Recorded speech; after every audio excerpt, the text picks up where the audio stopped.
అందరికీ నమస్కారము. అందరికీ శ్రావణ శుక్రవారం మరియు వరలక్ష్మి వ్రత శుభాకాంక్షలు. Welcome to my channel Renusri official. So ఈరోజు వ్లాగ్ వచ్చేసి శుక్రవారం రోజు మా మమ్మీ వాళ్ళ ఇంట్లో వరలక్ష్మి వ్రతం అయితే జరిగింది. ఎలా జరిగింది, ఏ విధంగా జరిగింది, మార్నింగ్ నుంచి ఈవినింగ్ వరకు మేము ఎలా అయితే వ్రతాన్ని చేసుకున్నాం అనేది కంప్లీట్ డీటెయిల్డ్ వీడియో అయితే చూపిస్తున్నాను. ఇంకెందుకు late, let's get started.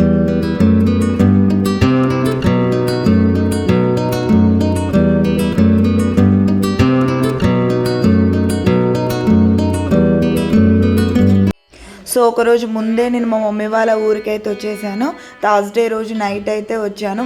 Next day morning Varalakshmi వ్రతం ఉంది అనేసి ఇంకా థర్స్డే రోజే వచ్చేసాను. వచ్చిన తర్వాత యథావిధిగా ఎర్లీ మార్నింగ్ లేచి ఇంకా ఇంట్లో పనులన్నీ చేసేసుకొని, అంటే పనులంటే మమ్మీ వాళ్ళే చేసుకున్నారు. నేను లేచి స్నానం చేసేసి ఇంకా వరలక్ష్మి వ్రతం అమ్మవారికి కావాల్సిన డెకరేషన్ కోసము చెరుకు గడలు, తను వచ్చేసి మా అక్కయ్య, మా పెద్దనాన్న వాళ్ళ కూతురు, తను కూడా నాతోనే వచ్చింది. తను నాకు చాలా హెల్ప్ చేసింది చెరుకు గడలు. మా మమ్మీ వాళ్ళ ఇంటి పక్కనే చెరుకు గడలు అయితే ఉన్నాయి. అమ్మవారికి కూడా ఎంతో ఇష్టం కదా చెరుకు గడలు అంటే. సో కనిపించగానే ఎవ్రీ ఇయర్ కంపల్సరీ పెడతాము. అలాగే ఇక్కడ కూడా ఉండేసరికి ఇంకా మేము వెళ్ళి చెరుగడలు అయితే తీసుకొని వచ్చాము. ఆ తర్వాత పక్కనే అరటి చెట్లు కూడా ఉన్నాయి. ఇంకా అక్కడికి వెళ్ళి నైవేద్యం కోసమని అరటాకులు కూడా తీసుకొని వచ్చాను నేను. సో మొత్తానికి డెకరేషన్ అయితే స్టార్ట్ చేసేసాను. ఒకరోజు ముందు కొంచెం త్వరగా వచ్చి ఉంటే ఒకరోజు ముందే డెకరేషన్ అయితే అయిపోయేది, బ్యాక్గ్రౌండ్ డెకరేషన్. బట్ నేను ఆ రోజు వచ్చేసరికి నైట్ అయిపోయింది, థర్స్డే రోజు. అందుకోసం ఇంకా ఫ్రైడే రోజు నేను డెకరేషన్ చేయాల్సి వచ్చింది. డెకరేషన్ అంటే మరీ అంత హడావిడి ఏం కాదు, జస్ట్ సింపుల్గా మాకు వీలుగా ఉండేటట్టుగా అయితే చేసుకున్నాము. చెరుకు గడలు కూడా పెట్టేశాను. ఆ తర్వాత ఇంకా మమ్మీ వాళ్ళు, మా మరదలు, తమ్ముడు వాళ్ళ వైఫ్, మా తమ్ముడు అందరు కలిసి నైవేద్యాలు అయితే చేస్తున్నారు. ఇక్కడ నేను అమ్మవారికి శారీ డ్రాపింగ్ బ్లౌజ్తోనే ప్రిపేర్ చేస్తున్నాను. అక్కడ మా బాబు కూడా హెల్ప్ చేస్తున్నారు. ఇంకా వ్రతం అంటే అంతే కదండి, ఇంటిల్లి పాది చేయాల్సిన, అలా అయితేనే కదండి వ్రతం అవుతుంది ఇంట్లో. లేకపోతే ఒక్కలతోనే అవ్వాలంటే ఇంకా అది అసలు అవ్వని పని నన్ను అడిగితే. సో ఇక్కడ మా డాడీ కూడా బయట నుంచి కావాల్సిన సామాన్లు అన్నీ ఒక్కొక్కటిగా తీసుకొస్తున్నారు. ఇక్కడ మా తమ్ముడు, మా మమ్మీ, మా తమ్ముడు పులిహోర కలుపుతున్నారు, మా మమ్మీ ఏమో పూర్ణాల కోసము అన్నీ సిద్ధంగా చేస్తుంది. ఇక్కడ నేను నా పనిలో నేను నిమగ్నం అయిపోయి అమ్మవారికి కావలసిన పీట అన్నీ అయితే రెడీ చేస్తున్నాను. ఇలా ఒక పీట వేసిన డెకరేషన్ అంటే చెప్పాను కదండి, జస్ట్ సింపుల్ డెకరేషన్ అంటే. ఇంకా పెట్టేసి ఆ తర్వాత పీట ఒకటి, టేబుల్ పై లాంటిది ఒకటి వేసి ఆ తర్వాత దానిపైన పసుపు రాసి అష్టదళ పద్మం అయితే వేసాను. కంపల్సరీ ఈరోజు అష్టదళ పద్మం వేసుకోవాలి కదా. సో అందుకోసం అని నేను పసుపు అలికి అక్కడ అష్టదళ పద్మం అయితే వేస్తున్నాను దానిపైన. యాక్చువల్లీ ఆవు పేడ దొరుకుతుందేమో, ఆవు పేడ తీసుకొచ్చి ఆ పీట పైన వేసి అమ్మవారికి మనము వేస్తాం కదండి బియ్యపు పటము అనేసి, అలా వేద్దాము అనుకున్నాను. కానీ ఆవు పేడ అయితే దొరకలేదు. సో అందుకోసం పసుపుతోటే అలికేసి అష్టదళ పద్మం అయితే వేసుకున్నాను. ఆ తర్వాత దానిపైన మరి ఒక రెడ్ కలర్ క్లాత్ వేసి దానిపైన మన అమ్మవారిని కూర్చోబెట్టుకుని కలశాన్ని పెట్టుకుని ఒక పీట వేసి మళ్ళీ దానిపైన పసుపు రాసి అష్టదళ పద్మం వేసి మళ్ళీ దానిపైన ఇంకో క్లాత్ వేసి మళ్ళీ అష్టదళ పద్మము వేసుకున్నాము. అలా ఎన్నంటే అన్ని వేసుకోవచ్చు. అమ్మవారికి అష్టదళ పద్మం అంటే చాలా ఇష్టం కదా, విష్ణుమూర్తికి సంబంధించింది అనేసి ఇంకా పటాలు అయితే ఎన్నైనా వేసుకోవచ్చు. సో అలా అయితే వేసుకున్నాను. ఆ తర్వాత నేను కలశం కోసమని అన్నీ సిద్ధం చేస్తున్నాను. ఆ తర్వాత అక్షంతలు కూడా నేను అన్నీ కలుపుకొని రెడీగా పెట్టుకుంటున్నాను. మమ్మీ వాళ్ళు అక్కడ రెడీ అయ్యి వాళ్ళు నైవేద్యాలు అన్నీ చేసేలోపు వాళ్ళకు పూజకు సంబంధించిన సామాన్లు ఏర్పాట్లన్నీ చేస్తున్నాను. ఇక్కడ కలశాన్ని కూడా నేను కంప్లీట్గా ప్రిపేర్ చేస్తున్నాను. 2 కలశాలు ఎందుకన్న డౌట్ మీకు రావచ్చు. అమ్మవారికి బ్లౌజ్ తోటి శారీ డ్రాపింగ్ చేస్తాం కాబట్టి ఒక్కటి పెడితే అంత లుక్ ఉండదు, అండ్ కొంచెం చిన్నగా కనిపిస్తుంది. అమ్మవారికి హైట్ వైజ్గా చిన్నగా ఉంటుంది కాబట్టి అందుకోసమని ఫస్ట్ ఒకటి పెట్టేసి ఇలా ఈ విధంగా పెట్టి ఆ తర్వాత దాంట్లో మరీ ఖాళీగా ఏం పెట్టకుండా ఉండొద్దు కదా అనేసి దాంట్లో ఒక 5 గుప్పెళ్ళు బియ్యం పోసి ఆ తర్వాత అసలైన కలుషపు చెంబు దానిపైన పెట్టి దాంట్లో వాటర్ వేసి పసుపు, కుంకుమ, అక్షంతలు, ఒక 1 రూపీ కాయిన్ వేసి పువ్వులు కూడా వేసుకొని ఆ తర్వాత దానిపైన కొబ్బరికాయ అయితే పెట్టుకుంటాము. అండ్ కింద కూడా అష్టదళ పద్మం పైన అరిటాకు వేసి కొద్దిగా బియ్యం వేసి దాంట్లో పసుపు కుంకుమ వేసి ఆ తర్వాత ఇలా కలశాన్ని అయితే నిలబెట్టుకుంటాము.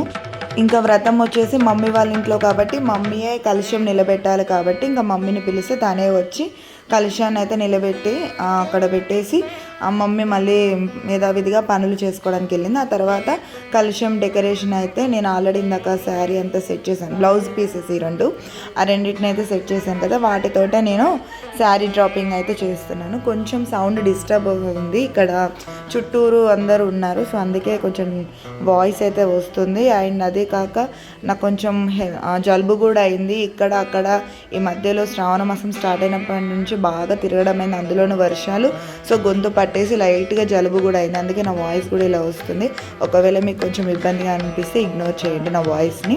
ఇంకా తర్వాత అమ్మవారిని అయితే కంప్లీట్గా అలంకరించేశాను నగలతోటి, గాజులు, నల్లపూసల తాడు ప్రతి ఒక్కటి అమ్మవారికి వేశాను. ఆ తర్వాత మమ్మీ వచ్చేసి ఇక్కడ అమ్మవారికి మమ్మీ ప్రతి సంవత్సరము కాసు చేయించుకుంటుంది, బంగారు కాసు అమ్మవారి పేరు అమ్మవారి రూపుతో. ఆ కాసు అయితే మమ్మీ 9 పోగులతోటి వేసి పసుపు రాసి అమ్మవారికి అయితే కాసుని వేసింది. ఇలా ఈ విధంగా కంప్లీట్ డెకరేషన్ అండ్ అమ్మవారి కలశం అమ్మవారిని రెడీ చేయించి కావాల్సిన పూజకు సంబంధించిన సామాన్లన్నీ ఇలా రెడీ అయితే చేశాము. ముత్తైదులకు పెట్టే వాయనాలు కూడా కంప్లీట్గా రెడీ చేసి అక్కడ పెట్టాము. మేము ప్రతిసారి పూజ ప్రారంభించే ముందు వాయనాలు కూడా ప్రిపేర్ చేసి పెట్టుకుంటాము వెంటనే, ఎందుకంటే మనం చేసే పూజలో ముత్తైదులకు ఇచ్చే వాయనాలు కూడా వాళ్ళకు కూడా కొంచెం పూజ ఫలితం దొరకాలి అనేసి ఆ పూజ పక్క పంటే పెట్టి పూజ అయిన తర్వాత ముత్తైదులకు అయితే ఇస్తాము. సో ఇక్కడ నేనైతే రెడీ అయిపోయాను, మమ్మీ కూడా రెడీ అయి వచ్చేసి ఆ పూజ చేయడం అయితే స్టార్ట్ చేసింది. ఫస్ట్ పూజ చేసే ముందు దీపాలు వెలిగించుకోవాలి కదా, సో మమ్మీ ఇక్కడ దీపాలన్నీ వెలిగించి అగరబత్తులు అయితే చూపిస్తుంది. నేను అక్కడ ఇంకేమైనా కొన్ని సదరేటి ఉంటే సామాన్లు అన్నీ సర్దాని. ఇంకా తమ్ముడు, మా మరదలు, మమ్మీ, డాడీ మేము అందరం కలిసి పూజలో అయితే కూర్చున్నాము. పూజ అయితే స్టార్ట్ అయిపోయింది. పూజ అయితే చాలా చాలా బాగా జరిగింది, ఎక్కడ ఏ నిర్విఘ్నం లేకుండా చాలా మంచిగా జరిగింది. ముందుగా వినాయకుని పూజ చేసుకొని ఆయనకు కొబ్బరికాయ కొట్టిన తర్వాత పూజ మమ్మీ వాళ్ళు కంకణాలన్నీ కట్టుకొని మమ్మీ తోరణాలు అవన్నీ కంప్లీట్ చేసి కట్టిన తోరణాలు అన్నీ కట్టుకొని పూజ అయితే స్టార్ట్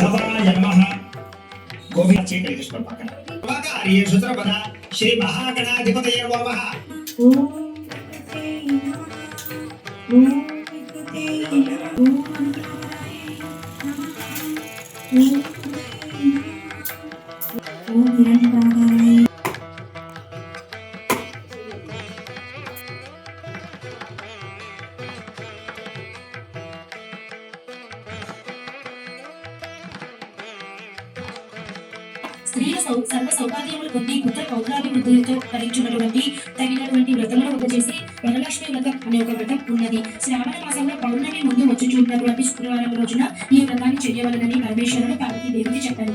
అప్పుడు పార్వతీదేవి దేవా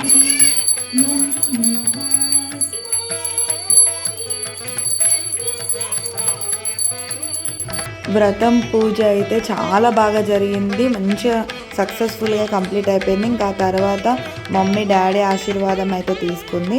మా మరదలు కూడా, మా తమ్ముడు వాళ్ళ భార్య కూడా మా తమ్ముడి ఆశీర్వాదం తీసుకున్నారు. వాడు ఆశీర్వదించే ముందు నవ్వుతూ సిగ్గుపడుతున్నారు, వీడియో తీస్తున్నాను అనేసి కొంచెం సిగ్గుపడుతూ ఆమెనైతే ఆశీర్వదించారు మా మరదల్ని. ఎంతైనా వ్రతం అంటే కుటుంబం అంతా కలిసి చేస్తేనే కదా ఆ వ్రతం యొక్క సంతోషం, ఆ వ్రతం యొక్క ఫలితం అనేది మనకు కలుగుతుంది, అంతకు మించి తృప్తి దొరుకుతుంది మనకి. సో అలాగే మా మమ్మీ వాళ్ళైనా చెల్లె వాళ్ళైనా మేమైనా సరే ఎప్పుడైనా వ్రతం చేస్తున్నామంటే కుటుంబం అంతా కలిసి ఆనందంగా చేసుకుంటాము. అలాగే ఇంకా వ్రతం అయిపోయిన తర్వాత నేను కూడా అమ్మవారికి పసుపు కుంకుమ వేసి అక్షంతలు వేసి ఆమెకైతే నమస్కరించుకున్నాను, ఆమె ఆశీర్వాదం అయితే తీసుకున్నాను. ఇంకా పిల్లలు కూడా అమ్మవారికి మొక్కారు అందరు కలిసి. వీళ్ళంతా మా పిల్లల గ్యాంగు. చెల్లి రాలేదు, చెల్లికి ఇంకా వాళ్ళ హస్బెండ్కి వర్క్ ఉందనేసి తెల్లారి రాఖీ పండుగకు వస్తున్నాను, ఇంకా ఆ రోజు రాలేదు చెల్లి. ఇంకా వ్రతం అంతా అయిపోయిన తర్వాత మమ్మీ వెళ్ళి ముత్తైదులందరినీ తీసుకొని అయితే పిలుచుకొని వచ్చింది.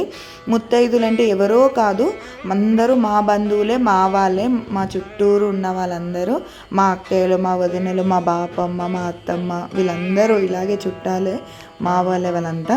ఇంకా వాళ్ళందరినీ అయితే మమ్మీ వెళ్ళి తీసుకొని వచ్చింది. చూడండి వీళ్ళే వాళ్ళంతా. సో అంతకంటే ముందు ఇదివరకు చెప్పాను కదండి, చెల్లె చేసుకునే వ్రతంలోనే మన ఇంటి ఆడపడుచుకి మొదట తొలిచూరుగా కన్నె ముత్తైదు వాయనం అయితే ఇస్తారు అనేసి. అలాగే మా తమ్ముడు వాళ్ళ పాపకైతే వాయనం ఇచ్చేసింది మా మమ్మీ ఫస్ట్. ఇంకా ఆ తర్వాత చెప్పాను కదండి, ఇంకా మా వాళ్ళు వీళ్ళందరూ మా చుట్టాలే, మా వదిన, అక్కయ్య, అత్తమ్మ, పిన్ని వీళ్ళంతా మా వాళ్ళే. ఇంకా వాళ్ళందరూ వచ్చారు. వచ్చిన తర్వాత ఇంకా వాళ్ళందరినీ కూర్చోబెట్టి మమ్మీ వాయనం అయితే ఇస్తుంది. మొదట మా శ్రావణి, మా తమ్ముడు వాళ్ళ వైఫ్, అమ్మాయి పేరు శ్రావణి, తను కాళ్ళకు పసుపు పెడుతుంది. తను గర్భవతి, అందుకోసమని ఇంకా వంగి పెట్టలేక అలా స్టూల్ వేసుకొని తను కాళ్ళకు పసుపు పెట్టుకుంటూ వెళ్తుంటే మమ్మీ ఇంకా అందరికీ బొట్లు పెట్టు వాయనాలు అయితే ఇచ్చుకుంటూ వచ్చింది. ఎంతైనా వరలక్ష్మి వ్రతం రోజు పూజ చేసుకున్నదంతా ఒక ఎత్తు అయితే ముత్తైదులను ఇంటికి తీసుకొచ్చుకొని వాళ్ళకు వాయనాలు ఇచ్చి వాళ్ళ ఆశీర్వాదం తీసుకోవడము ఇంకో ఎత్తు కదండి. ఎంత సంతోషం కలుగుతుంది. అలాగే మా మమ్మీ ఇంకా మాకు కూడా అందరికీ, నేను కూడా వాళ్ళతో పాటు కూర్చున్నాను. ఇంకా కొంచెం స్టార్టింగ్లో కూర్చున్నాను.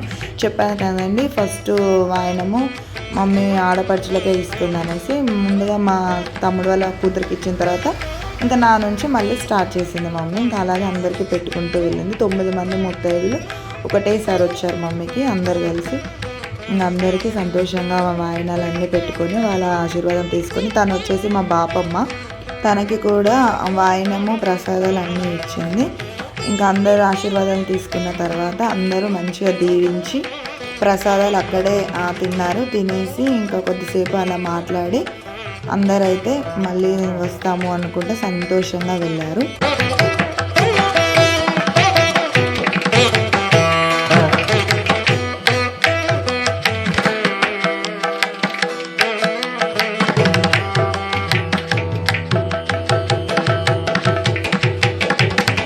మనం ఏదైనా వ్రతం చేసుకున్నప్పుడు ముత్తైదులు మన ఇంటికి వస్తే వాళ్ళు చిన్ననా పెద్దనా మనకు వరుస అవుతారా లేదా అనేది ఏది ఉండదు కదా.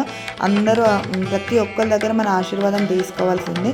ఇంకా మన ఇంటికి వాళ్ళు వచ్చారు వ్రతం చేసుకున్న రోజు అంటే వాళ్ళు మహాలక్ష్ములతో సమానం కాబట్టి ఇక్కడ చిన్న పెద్ద ఏమీ తేడా లేకుండా ప్రతి ఒక్కరి ఆశీర్వాదం అయితే తీసుకోవాలి.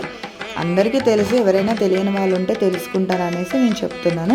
అలాగే మా మమ్మీ కూడా చిన్న పెద్ద అని ఏం లేకుండా ఇంటికి వచ్చిన ప్రతి ఒక్కరు వాళ్ళు లక్ష్మీ దేవతలతో సమానం అనుకొని అందరి ఆశీర్వాదాలు అయితే తీసుకుంది. అలా తీసుకొని నిండు నూరేళ్ళు ముత్తైదులా ఉండాలనేసి మంచిగా ఆశీర్వాదం తీసుకుంది. ఆ తర్వాత మా మరదలు కూడా శ్రావణ మాసము, అందులోనూ గర్భవతి ముత్తైదులకు పసుపు బొట్టు ఇచ్చి వాళ్ళ ఆశీర్వాదం తీసుకుంటే చల్లగా డెలివరీ అవుతుంది అనేసి ఆ అమ్మాయి కూడా మళ్ళీ ఇంకో ట్రిప్ అందరికీ బొట్లు పెట్టి ఇంటికి వచ్చిన ముత్తైదులందరితోటి ఆశీర్వాదం అయితే తీసుకుంది.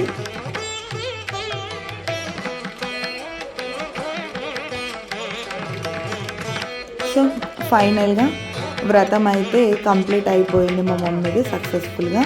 ముత్తైదుల ఆశీర్వాదాలతో సహా అంత దిగ్విజయంగా వ్రతం అయితే చాలా చాలా చాలా బాగా జరిగింది.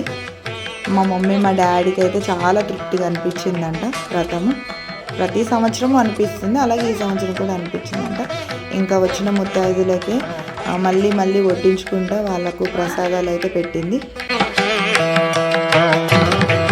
తను వచ్చేసి మా వదిన, ఇదివరకు వీడియోలో చెప్పాను కదండి.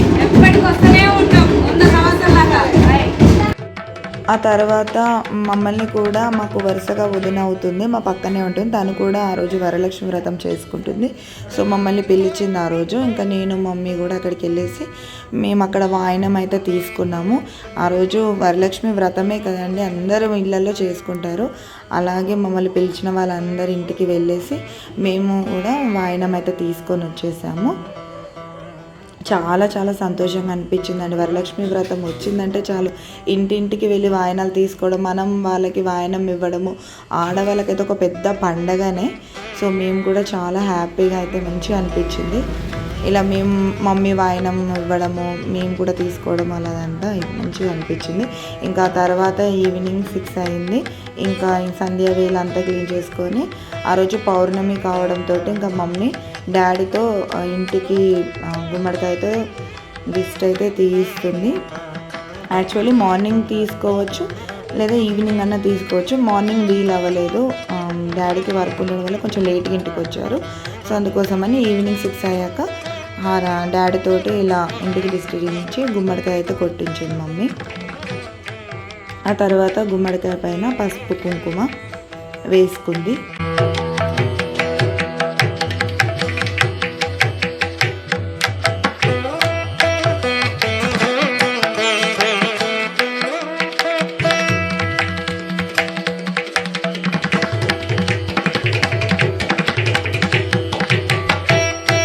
మమ్మీ వ్రతం అయిపోయిందా? అయిపోయింది. ఆయనలు ఇచ్చిన అందరికి ఇంకా ఒక్క పొద్దు ఏమి ఇడవలేదు. ఒక పొద్దు ఇడవలేదా? మళ్ళీ ఇప్పుడు దీపారాధన చేసి ఇంకా మా మమ్మీ సంధ్యావేళ దీపారాధన చేసి అప్పటి వరకు ఉపవాసమే ఉంది. సో సంధ్యావేళ దీపారాధన అయిపోయిన తర్వాత అమ్మవారికి పెట్టిన ప్రసాదం నుంచి కొద్దిగా తీసుకొని అమ్మవారి ప్రసాదాన్ని అయితే తింది. అమ్మవారి ప్రసాదంతో ఒక పొద్దునైతే విడిచింది. So that's it. ఈ సంవత్సరానికి ఈ వరలక్ష్మి వ్రతం అయితే ఇలా జరిగింది. మీకు కనుక ఈ వీడియో నచ్చినట్లయితే లైక్ చేయండి, షేర్ చేయండి, సబ్స్క్రైబ్ చేసుకోండి. కొత్తగా హైప్ అనే ఆప్షన్ కూడా వచ్చింది. దాని కనుక క్లిక్ చేసినట్టయితే నా వీడియో మరికొంతమందికి రీచ్ అవుతుంది. మరో మంచి వీడియోతో మీ ముందుకు వస్తాను. Until then bye.